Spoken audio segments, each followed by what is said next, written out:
और मेरी ज़बान को पूरी तरह शायद आप नहीं समझ पाए, मगर ये ज़बान का रिश्ता नहीं है बल्कि मोहब्बत का रिश्ता है। जहाँ पर ज़बान का रिश्ता हो वहाँ पर समझना मुश्किल होता है, बल्कि बाज़ औक़ात बहुत ही मुश्किल होता है। लेकिन जहाँ पे मोहब्बत का रिश्ता हो, मोहब्बत की ज़बान चाहे किसी इलाके में बोली जाए समझना मुश्किल नहीं होता। आपकी ज़बान भी सरकारे गौसे आज़म से मोहब्बत का इकरार कर रही है और मेरी ज़बान भी उनकी मोहब्बत का इकरार कर रही है। तो इंशाअल्लाह ताला ये मोहब्बत की ज़बान ना आपको समझने में कोई दुश्वारी आएगी, ना मुझे समझने में कोई दुश्वारी आएगी। हम और आप सरकार गौसे आज़म की बारगाह में खिराज अक़ीदत पेश कर रहे हैं। हर आने वाला अपनी अपनी इस्तिताअत के मुताबिक, अपने अपने इल्म के मुताबिक, अपनी अपनी हिम्मत के मुताबिक, अपनी अपनी ताकत के मुताबिक बारगाह गौसे आज़म में अपनी मोहब्बतों का खिराज पेश कर रहा है, अपनी अक़ीदतों का खिराज पेश कर रहा है, अपनी मोहब्बतों के फूल उनकी बारगाह अक़दस में पेश करने की कोशिश कर रहा है। मगर उस बारगाह गौसियत माआब में कोई कहाँ तक अपनी मोहब्बतों का खिराज पेश कर सके। अरे हम गुनहगारों की बिसात ही क्या है, ये तो वो बारगाह गौसे आज़म है जहाँ पर दुनिया के बड़े से बड़े वली अपनी मोहब्बतों का नजराना पेश करते नजर आते हैं। दुनिया का कौन सा ऐसा वली है जो बारगाह गौसे आज़म में अपनी मोहब्बत का खिराज पेश करता नजर नहीं आता। अगर बारगाह गौस में अपनी मोहब्बत का खिराज पेश नहीं करता तो जो पेश करता है उसी को वली माना जाता है, जो इनकार कर देता है विलायत के दफ्तर से निकाल दिया जाता है। अल्लाह सुभान अल्लाह। नारे तकबीर, नारे तकबीर, नारे रिसालत, सरकार गौसे आज़म कॉन्फ्रेंस, नारे तकबीर, नारे रिसालत। गौसे आज़म की शान वो है कि सारे वलियों के शाने पर, कंधे पर सरकार गौसे आज़म का कदम नाज है, कदम नाज है। और खुद गौसे आज़म फरमाते नजर आते हैं कि सारे वलियों के कंधे पर गौसे आज़म का कदम है और गौसे आज़म के कंधे पर रसूल आज़म का कदम है। सुभान अल्लाह, सुभान अल्लाह। बेशक हक है, बेशक सुभान अल्लाह। गौसे आज़म के कंधे पर किसका कदम है? रसूल आज़म का। रसूल आज़म का कदम सरकार गौसे आज़म के कंधे पर है। और जब ये कदम आ गया, जब ये कदम आ गया और साथ में नबी का करम आ गया, तो जब नबी का कदम सरकार गौसे आज़म के शाने पर आ गया तो अब गौसे आज़म का कदम सारे वलियों के शाने पर आ गया। इसलिए कि ये बात तहकीक शुदा है। उलमाए किराम इरशाद फरमाते हैं कि दुनिया का कोई भी वली हो, हर वली किसी न किसी नबी के नक्शे कदम पे चलता नजर आता है। दुनिया का हर वली किसी न किसी नबी के निशाने कदम को अपने लिए नमूना बनाता नजर आता है। दुनिया का हर वली किसी न किसी नबी के निशाने कदम से फैज़ पाता नजर आता है। दुनिया का हर वली किसी न किसी नबी के निशाने कदम का अक्स नजर आता है, मजहर नजर आता है। मगर सरकार गौसे आज़म वो हैं कि खुद इरशाद फरमाते हैं, अना कदमिन नबी बदरिल कमाली मैं वो हूँ जो सरकारे दो आलम सल्लल्लाहु अलैहि वसल्लम के निशाने कदम पर हूँ। इसीलिए तो हमारी निगाहें देख रही हैं कि जिस तरह नबियों के गुरोह में हमारे नबी का कोई जवाब ना हुआ, उसी तरह वलियों के दरमियान गौसे आजम का कोई जवाब ना हुआ। सुभान अल्लाह, सुभान अल्लाह, अल्लाहु अकबर। या रसूल अल्लाह, या अली, नहीं छोड़ेंगे, नहीं छोड़ेंगे, नहीं छोड़ेंगे, जिंदाबाद। अल्लाहु अकबर। या रसूल अल्लाह। तभी तो बड़े बड़े वलियों ने कहा गौसे आजम दरमियाने औलिया, गौसे आजम दरमियाने औलिया, चू मोहम्मद दरमियाने अंबिया। सरकारे गौसे आजम की शान ये है कि जिस तरह नबियों के दरमियान हमारा नबी सबसे अलग शान रखता है, उसी तरह वलियों के दरमियान हमारा गौस सबसे अलग शान रखता नजर आता है। इसलिए तो दुनिया में आए भी तो अलग शान लेकर, दुनिया के अंदर आए भी तो निराली शान लेकर, अजब अंदाज लेकर, सबसे अछूता। अच्छा, एक बात मैं आपको अर्ज करूं कि बनकर आना और होता है और आकर बनना और होता है। बनकर आने वालों की शान और है, आकर बनने वालों की शान और है। और है जो आकर बनते हैं, जैसे हम और आप दुनिया में आकर बने। कोई आलिम हुआ तो आकर बना, हाफिज हुआ तो आकर बना, इंजीनियर हुआ तो दुनिया में आकर बना, डॉक्टर हुआ तो दुनिया में आकर बना, कामिल हुआ दुनिया में आकर बना। तो ये लोग आकर बन रहे हैं। ये हुफ़ाज़े किराम स्टेज पर तशरीफ रखते हैं। इनसे आप पूछिए कि आप दुनिया में आकर हाफिज बने ना, तो ये बताएंगे आप क्या समझते हैं जनाब? अरे लड़कपन का ज़माना गुजरा, फिर मदरसे में गए, दाखिला लिया, उस्ताद के सामने ज़ानुए तलम्मुस को तय किया, कई साल मेहनत करते रहे, कोशिश करते रहे, काविश करते रहे, खूने जिगर जलाते रहे, रातों की नींद हराम करते रहे, दिन का सुकून और चैन कुर्बान करते रहे, घर को छोड़ा, घर से बाहर निकले, इलाके को छोड़ा, इलाके से बाहर निकले, दोस्तों को छोड़ा, दोस्तों की रफ़ाकत से दूर हो गए, खानदान से अलग हुए, मदरसे में रहकर जिंदगी गुजारते रहे, मेहनत करते रहे, कई साल तक मेहनत की, तब जाकर हाफिज का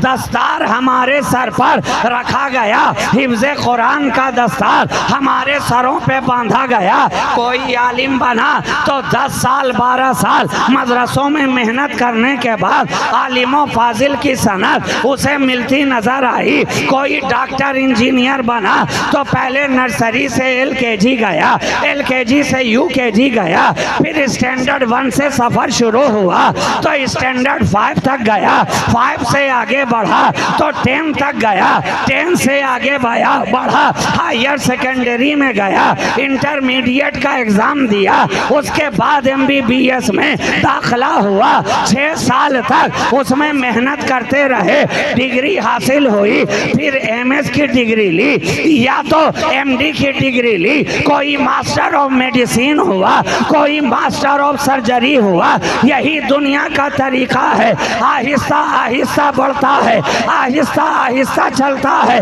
यही फर्क है, जो दुनियादार होता है वो दुनिया में आकर बना करता है। जो महबूबे परवरदिगार होता है वो बनकर दुनिया में आता है। सुभान अल्लाह। नारे तकबीर, नारे रिसालत, नारे हैदरी, करामते गौसे आजम, करामते गौसे आजम, नारे तकबीर, नारे रिसालत। जो दुनियादार होता है वो दुनिया में आकर बनता है, मगर जो रब का महबूब होता है अरे वो तो बना बनाया आता है। इसलिए तो गौसे आजम जब दुनिया में तशरीफ लाए हैं तो 18 पारा के हाफिज कुरान बन कर आ रहे हैं। सारे लोग दुनिया में आकर हाफिज हुए, मेरा गौस आ रहा है तो माँ के शिकम से हाफिज बनकर आ रहा है, हाफिज कुरान बनकर आ रहा है। आपसे पूछा गया ऐ सरकार गौसे आजम आप जब दुनिया में तशरीफ लाए तो 18 पारा के हाफिज किस तरह हो गए? कहा जानते नहीं हो, जब मैं अपनी वालिदा के शिकम में था तो मेरी वालिदा 18 पारा की हाफिजा थी। वो हर लम्हा हर वक्त कुरान की तिलावत करती रहा करती थी, इसलिए जितना उन्होंने पढ़ा मैंने शिकम ही में याद कर लिया। ये शान है अल्लाह के वलियों की।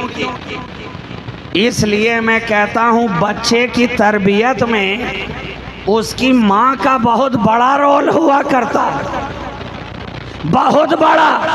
हालांकि सरकार गौसे आजम के वालिद का साया तो उनके बचपने ही में सर से उठ गया था ना, अभी कम उम्र ही थे कि वालिद ने पर्दा फरमा लिया।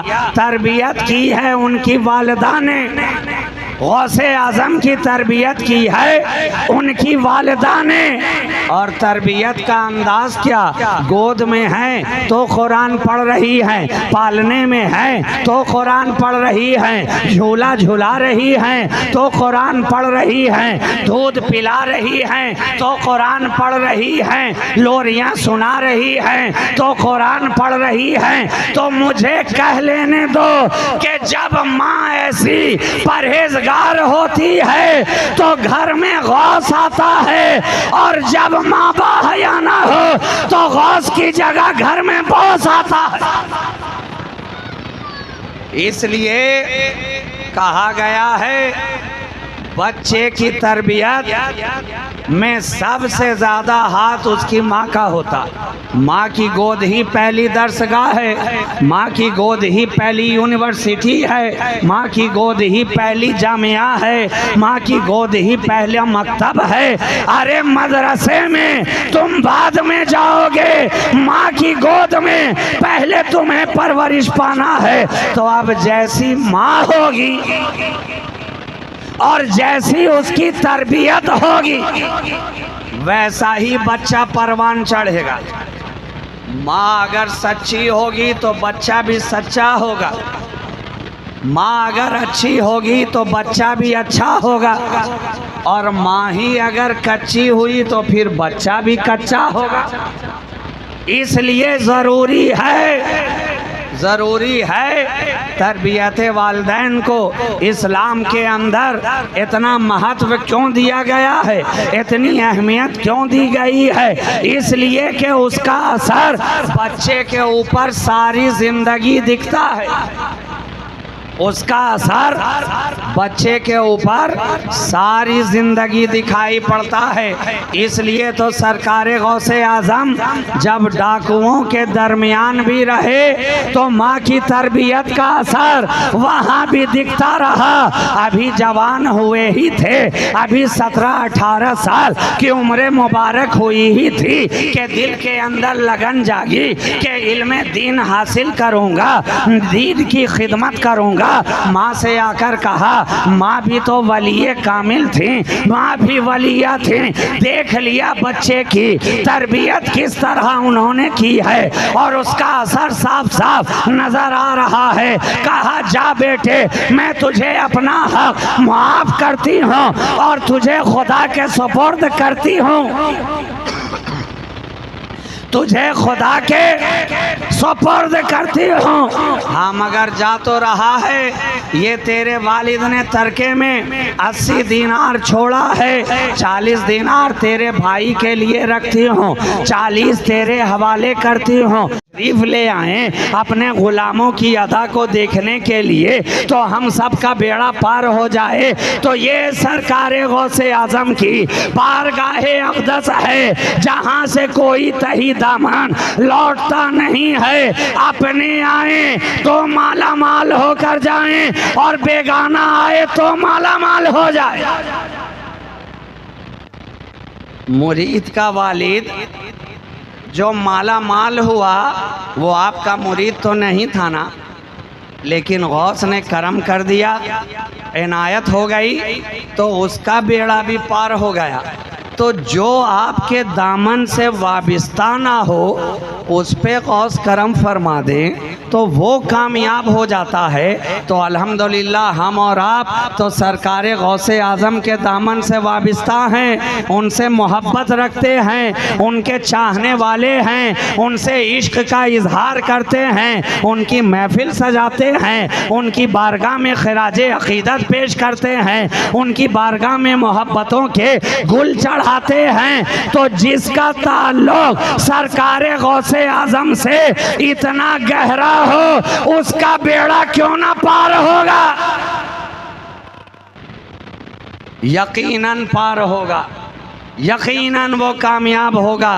इसलिए कि गौसे आज़म ने फरमा दिया है, मुरीदी ला तखफ अल्लाह रब्बी, मेरे मुरीदों को घबराने की ज़रूरत नहीं है। अरे उन्हें वो मकाम ना मिला तो क्या हुआ, रब ने मुझे तो वो मकाम व मर्तबा अता किया है, मुझे वो मकाम अता किया है। और सुन लो, सरकार गौसे आज़म फरमाते हैं कि जब तक मेरा मुरीद और उनके मुरीदों का मुरीद जन्नत में दाखिल ना हो जाए, अब्दुल कादिर जन्नत में कदम रखने वाला नहीं है।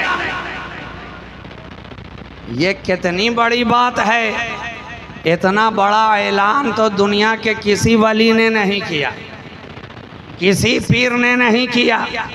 जो सरकारे गौसे आज़म ऐलान फरमा रहे हैं। और आखिरी बात कहकर मैं अपनी गुफ्तगू पूरी करूं, सरकारे गौसे आज़म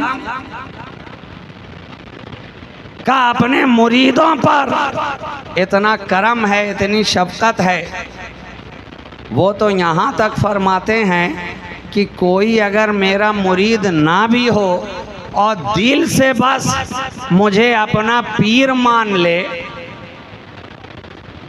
दामन पकड़ा भी ना हो,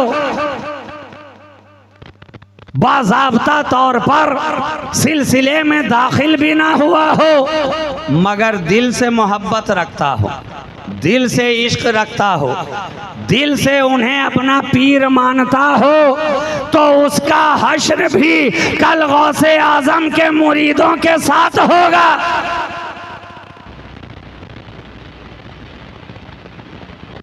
ये है सरकार बड़े पीर दस्तगीर की शान। उनकी शान के ताल्लुक़ से कोई कहाँ तक बयान करे और एक रात में क्या क्या बयान किया जाए। अगर ज़िंदगी के एक एक गोशे पर भी कायदे से गुफ्तगू की जाए तो कई कई रातें दरकार हैं, कई कई रातें दरकार हैं सरकारे गौसे आज़म की शान में गुफ्तगू करने के लिए। अरे हम तो उनकी बारगाह में जो कुछ कहते हैं अपनी हैसियत के मुताबिक कहते हैं। हमारी हैसियत क्या कि उनकी बारगाह में हम लब कुशाई कर सकें, उनकी शान बयान कर सकें। जहाँ दुनिया के बड़े से बड़े वली अपना गर्दन वहाँ पे खम किए नज़र आए, वहाँ हमा शुमा की औकात ही क्या है। वो गौसे आज़म कि एक वक्त में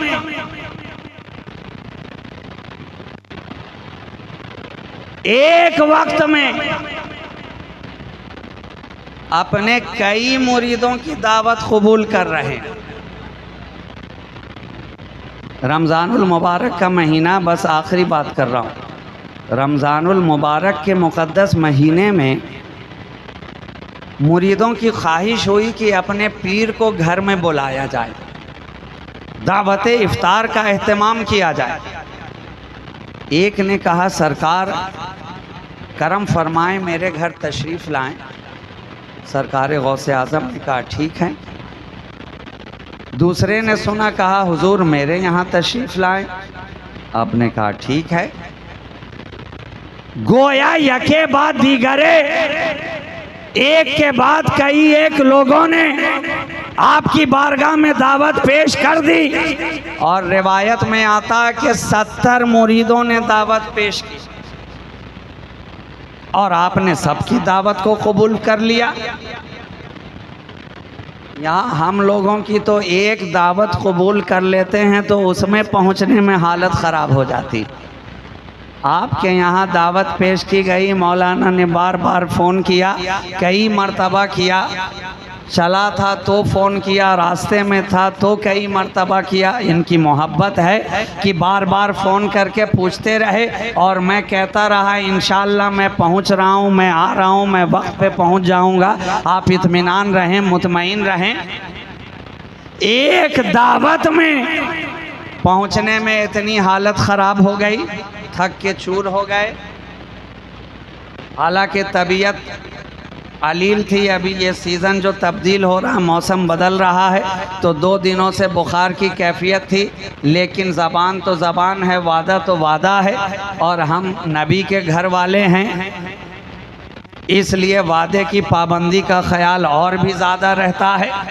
चाहे जिस हाल में भी हो, गौसे आज़म का करम हुआ, मैं आपके दरमियान हाजिर हो गया। तो यहाँ तो बात एक दावत की है, सरकार गौसे आज़म की बारगाह में 70 मुरीदों ने दावत पेश की और आपने हर एक की दावत को कबूल कर लिया। अब जब सूरज गुरूब होने को हुआ, हर मुरीद अपने घर के अंदर दस्तरखान सजाए हुआ है, इफ्तार को दस्तरखान के ऊपर रखे हुआ है, तरह तरह के अनवाओ अक़साम के फल और मेवे चुने गए हैं कि मेरे सरकार आने वाले हैं, आका आने वाले हैं, पीर आने वाले हैं, मुर्शिद आने वाले हैं, शेख आने वाले हैं। गुलामों ने पूरा इंतज़ाम किया, एहतमाम किया, इंसराम किया, सरकार तशरीफ़ लाएंगे। अब वक्त होता जा रहा है, गौसे आज़म तशरीफ़ लाए, इफ्तार किया, वापस खानका को रवाना हुए। अब जब दूसरे दिन सारे लोग खानकाहे गौसियत मआब में पहुंच रहे हैं तो हर मुरीद अपना सीना चौड़ा किए हुआ है, सबका चेहरा निखरा निखरा हुआ है, हर चेहरे पर शादाबी नजर आ रही है, हर कोई बढ़ चढ़ कर गले मिल रहा है और कह रहा है जानते हो कल सरकार मेरे यहाँ आए थे, तुम्हें मालूम है कल हुजूर मेरे यहाँ आए थे, तुम जानते हो कल सरकार मेरे घर में कदम रंजा हुए थे। हर एक कहता नजर आ रहा है। एक ने दूसरे से कहा, दूसरे ने कहा तुम्हारा दिमाग तो खराब नहीं हो गया, अरे तेरे यहाँ कहाँ से आएंगे, वो तो मेरे यहाँ आए थे। उसने कहा मेरे यहाँ, उसने कहा मेरे यहाँ। 70 का दावा था कि गौसे आज़म मेरे यहाँ आए थे। अब जब बात आगे बढ़ी, हैरानो परेशानी का आलम बढ़ता चला गया। अब फैसला करे तो कौन? कहा सबने मिलकर फैसला वही करेगा जिसने दावत कबूल की थी। फैसला वही करेगा जिसने दावत कबूल की थी, वही तो कहेंगे कि किसके यहाँ गए थे, मेरे यहाँ आए थे कि तुम्हारे यहाँ आए थे। सरकार गौसे आज़म की बारगाह में सारे मुरीदीन हाजिर हो गए, हाथ बांधकर अर्ज करने लगे, ऐ सरकार गौसे पाक, हर एक का दावा यही है कि आप उसके यहाँ तशरीफ़ फरमा हुए थे। आप फैसला फरमाएं हुजूर, आप आखिर किसके यहाँ गए थे? कहा बस इतने ही में परेशान हो गए। अरे हैरान क्यों होते हो? जिसका जिसका दावा है मैं हर एक के यहाँ गया था, हर एक के यहाँ गया था।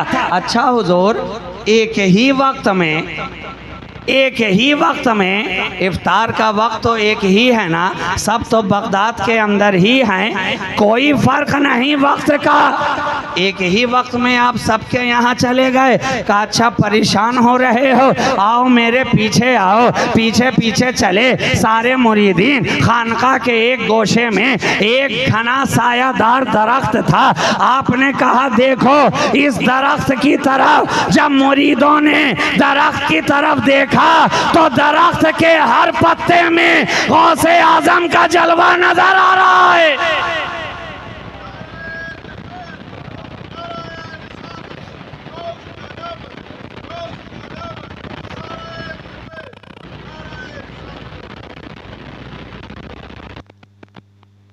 एक वक्त में 70 लोगों के यहाँ आप दावत में शिरकत फरमा रहे हैं। मगर आज का दौर साइंटिफिक हो गया है ना, दौर साइंटिफिक है और नौजवानों का मिजाज रोमांटिक है, इसलिए जवाब ऑथेंटिक चाहते हैं। तो मैंने भी सोचा कि मिसाल ऐसी बम्बास्टिक दी जाए कि सुन के मिजाज भी फैंटास्टिक हो जाए। बिल्कुल आपके सामने की मिसाल। ये आप इतने मोबाइल लगा करके यहाँ बैठे हुए हैं, चैनल वाले हजरात यूट्यूब पर नेटवर्क बनाकर बैठे हैं। अब इसी में से कोई मोबाइल पे आप लाइव भी चलाते होंगे, लाइव चलाते होंगे। जलसा एक ही हो रहा है, जगह एक ही है, गुफ्तगू करने वाला एक ही है, नात पढ़ने वाला एक ही है, तकरीर करने वाला एक ही है, कैमरा आपका एक ही है, स्टैंड आपका एक ही है। मगर एक ही वक्त में हजारों लोग एक साथ आपको देख रहे हैं, गोया आप हर घर में नजर आ रहे हैं।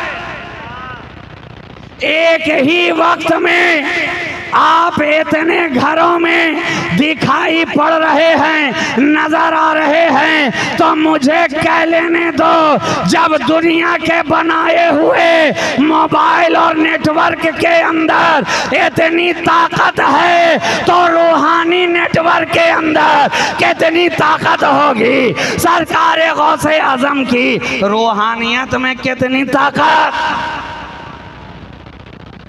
आपका बनाया हुआ मादी दुनिया का प्रोडक्ट जब आपको एक वक्त में इतनी जगह मौजूद करा सकता है, तो जो रूहानी तौर पर बनाया गया हो अल्लाह का वली एक वक्त में इतनी जगह क्यों नहीं जा सकता, क्यों नहीं जा सकता।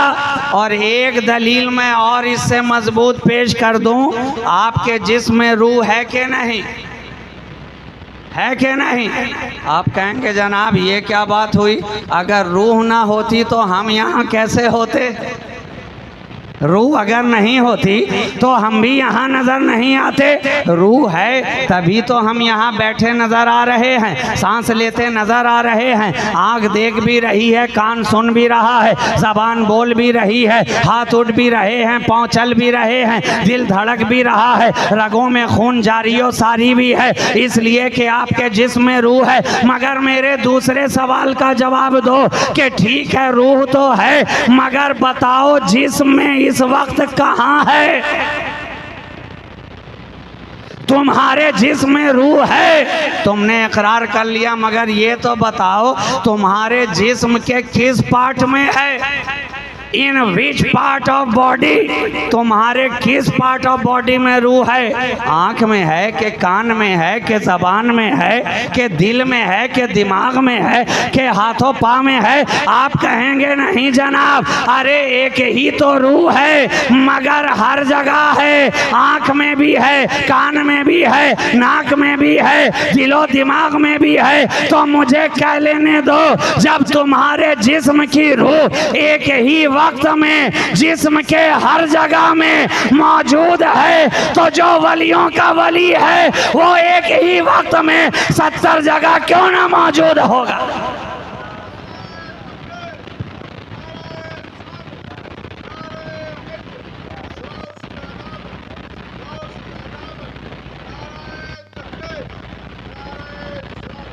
दोस्तों, आपने इस महफिल पाक को सजाया, रचाया, बसाया।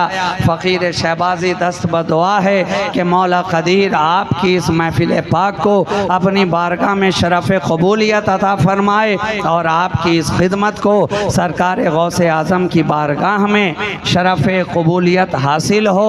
आप हजरात का हिम्मत व हौसला यूँ ही जवान रहे, आपकी मोहब्बतों का खिराज यूँ ही बारगाह गौसे आज़म में पेश होता रहे, पहुँचता रहे। आज की इस मुख्तसर सी महफिल में फ़कीर शहबाजी आपके दरमियान हाजिर आया। इस महफिल पाक में शिरकत और हाज़री का शरफ़ हासिल हुआ। मौला हम सब की हाज़री को कबूल फरमाए। गौसे आज़म की शान में महफिल पाक सजाने वालों, बस एक जुमला याद रखो कि गौसे आज़म की मोहब्बत को अपने दिल में बसाए रखना, और मोहब्बत को बसाने का सबसे अच्छा तरीक़ा ये है कि उनकी ज़िंदगी से सबक हासिल करके उनकी ज़िंदगी को अपने लिए नमूनाए अमल बना करके जो पैगाम गौसे आज़म ने हमें दिया है, जो ज़िंदगी हमें अता की है, जो ज़िंदगी चल करके हमें दिखाया है, हमारी मोहब्बत का तकाज़ा भी यही है कि हम गौसे आज़म की मुक़द्दस ज़िंदगी से सबक हासिल करें और उनके नक्शे कदम पर बताए हुए रास्ते पर चलने की कोशिश करें। इंशाअल्लाह ताला